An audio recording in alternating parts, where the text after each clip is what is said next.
দেখেন দলে তো উনি একা খেলতেছেন না, উনারই যে রান করতে হবে এটা তো সবারই করতে হবে, হয়তো উনি করতেছেন না, ইটস ফাইন, যে কোনো কারোর সাথেই হতে পারে। ওয়ালটন আবারও মিলিনিয়ার অফারে ওয়ালটন ফ্রিজ কিনে আপনিও হয়ে যেতে পারেন মিলিয়নিয়ার। মিলিনিয়ার ছড়াছড়ি দেশ জুড়ে, এটা শুধু ওয়ালটেনই পারে।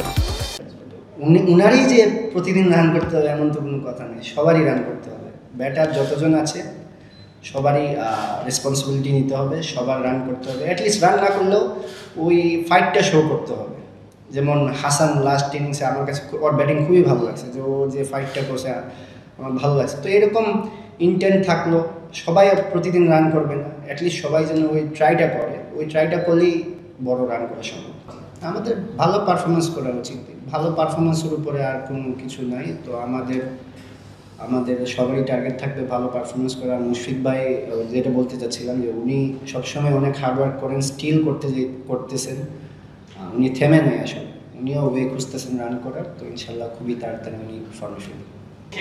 হ্যাঁ অবশ্যই, আমি তো বললাম একটু আগে বললাম যে আমি এজ গ্রুপ থেকে কিংবা ডোমেস্টিকেও আমি 7-6 ব্যাটিং করতাম, ওদের নিয়ে ট্যালেন্ট নিয়ে খেলে আমার মানে ওই অভ্যাসটা ছিল। আর এইগুলা নিয়ে এই কারণে আমার 5 বছর লাগছে ফার্স্ট ক্লাসে একটা 100 করতে। তো এগুলো হবেই। তো এইভাবেই আসলে এই টাফনেস নিয়ে আর কি পথ চলা, তো চেষ্টা করতেছি যেন আরও বেটার কিছু করা। Thank you.